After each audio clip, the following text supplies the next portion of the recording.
Salve, salve, amantes da bola! Sou Ayrton Júnior e estamos juntos novamente para revivermos mais um momento imortal da história do Grêmio.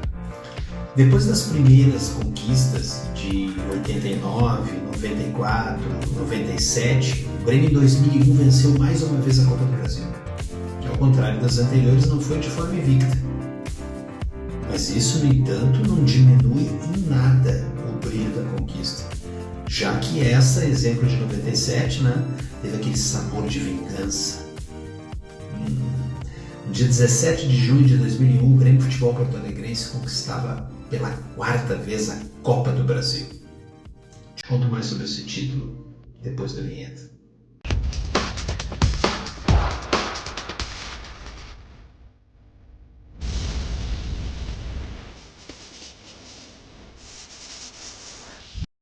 Em 1995, o tricolor amargou num estádio olímpico lotado uma derrota para o Corinthians, que lhe tirou o título daquele ano, mas não impediu que eu, meu pai e toda a nossa torcida que estava no estádio, em reconhecimento à atuação do time, cantasse o hino no final do jogo.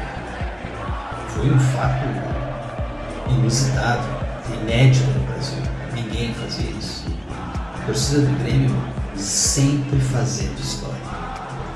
A gente aplaudiu porque o time jogou bem, independente de ter conquistado ou não. Mas nós não esquecemos o que o Corinthians fez. A hora do Corinthians ia chegar.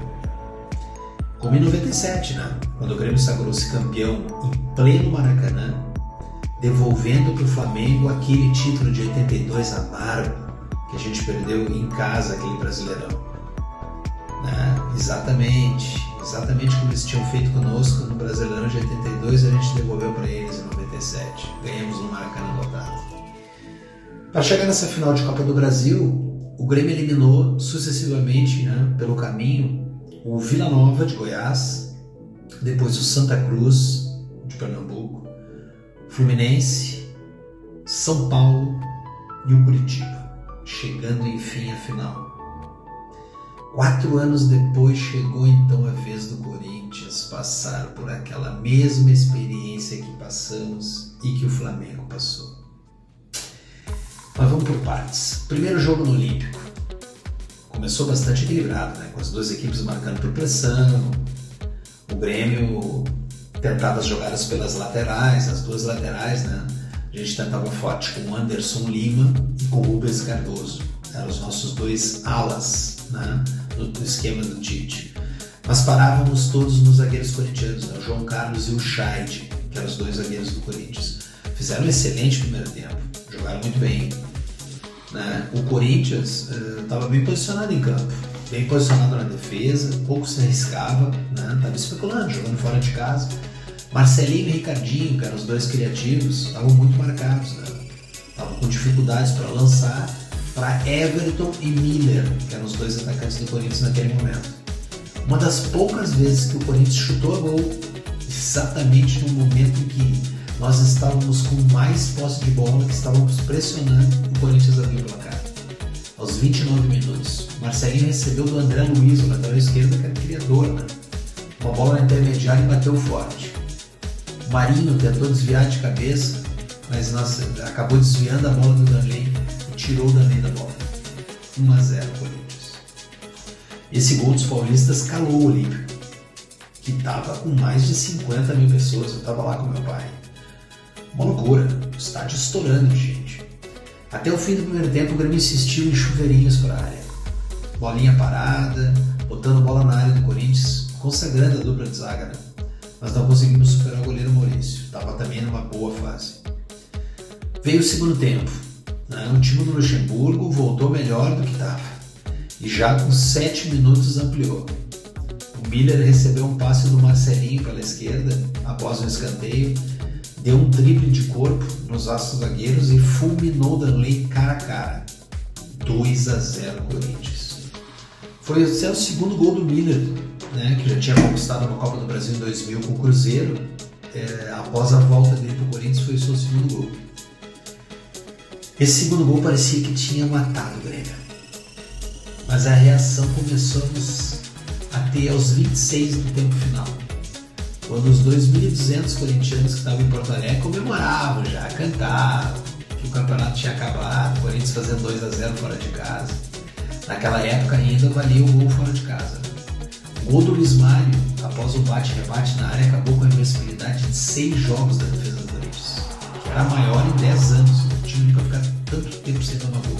Maurício, que havia feito pelo menos 4 grandes defesas e era uma das principais figuras do time do Corinthians em campo, falhou e não defendeu um chute fraco do Luiz Mário de fora da área, mas com muita malícia. Luiz Mário se vingava do Corinthians, afinal ele tinha sido dispensado por deficiência técnica.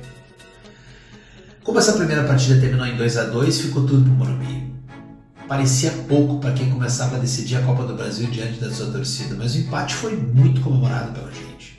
Por todas as circunstâncias, né? Saímos tomando 2-0 em casa e conseguimos reverter, então isso animicamente foi fundamental para o jogo da volta na capital paulista. Se tu não é inscrito no canal, te inscreve. Te inscreve no canal, compartilha, comenta, quero saber a tua opinião. O que tu acha desse título? Lembra de ter assistido? Comenta com outras pessoas, compartilha e te inscreve no canal. Conto com vocês, hein? Vamos seguir com essa história. E chegou o grande dia. Era tarde de domingo, 17 de junho de 2001, e o Grêmio entrava em campo em pleno Morumbi para a segunda partida final da Copa do Brasil, diante de 80 mil pessoas. Um estádio lotado. Pra gente, nenhuma novidade, né? Um clube que 20 anos antes, lá em 81, já tinha calado o mesmo Morumbi ao conquistar o seu primeiro campeonato brasileiro diante do São Paulo. Gol de Baltazar. Inclusive temos um vídeo aqui no canal sobre esse título. Dá uma conferida lá, vale a pena. O clima de euforia dos corintianos aumentava ainda mais o nosso desejo de título, nosso desejo de vitória. O Tite ia conquistar o seu primeiro título de relevância, né? Nacional, com uma equipe bem montada no 3-5-2, que até hoje é definido como a melhor expressão desse esquema 3-5-2 feita no Brasil até hoje. O Tite realmente acertou muito bem. Jogamos aquela partida com Darley no gol, os 3 zagueiros Marinho, Mauro Galvão e Roger. Os 5 do meio era Anderson Lima na direita, Anderson Polga, Zinho, Tinga e Rubens Cardoso.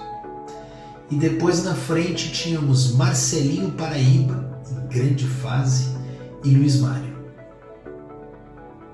Depois entraram Fábio Baiano, né? Entraram Itaqui e outros jogadores. A vitória começou a se desenhar aos 42 do primeiro tempo com Marinho. O zagueiro concluiu de cabeça após um escanteio que veio da esquerda. Marinho de cabeça, Grêmio 1-0. Não bastasse isso, no segundo gol surge logo no segundo minuto da etapa final. Zinho aproveitou uma falha da zaga, ratearam o tal João Carlos, que era o xodó do Luxemburgo, entregou uma bola na esquerda, sobrou para o Zinho, que mandou direto no ângulo esquerdo do goleiro. Grêmio 2-0. O Corinthians então se viu pressionado e foi para cima. Conseguiu seu gol com o Everton aos 29 do segundo tempo. A perspectiva de reviravolta transformou o Morumbi num caldeirão. Um barulho enlouquecedor, o time partiu para cima do Grêmio. Eles precisavam de mais um gol para levar a decisão para os pênaltis. Tadinhos. O Grêmio não se deixou abalar e matou o jogo, faltando apenas 2 minutos para o final do tempo. Um gol daqueles para não ficar nenhuma dúvida a respeito. Um gol espetacular. Fábio Baiano tabelando com o Dinho pela direita, com o Zinho pela direita, entrou na área e rolou para Marcelinho sem goleiro. Só empurrou para as redes. Grêmio 3-1 e fora o esculacho. Raramente o esquema tático de uma equipe é um fator determinante para o resultado de uma partida de futebol como foi naquele dia.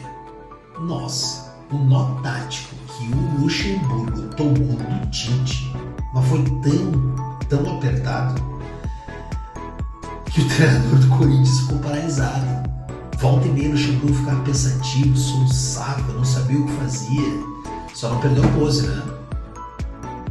Não parava de ajeitar os óculos, o velho Luxemburgo de sempre. freguês do Grêmio, todas as vezes que veio a Porto Alegre, sempre foi freguês. O Grêmio deu um baile.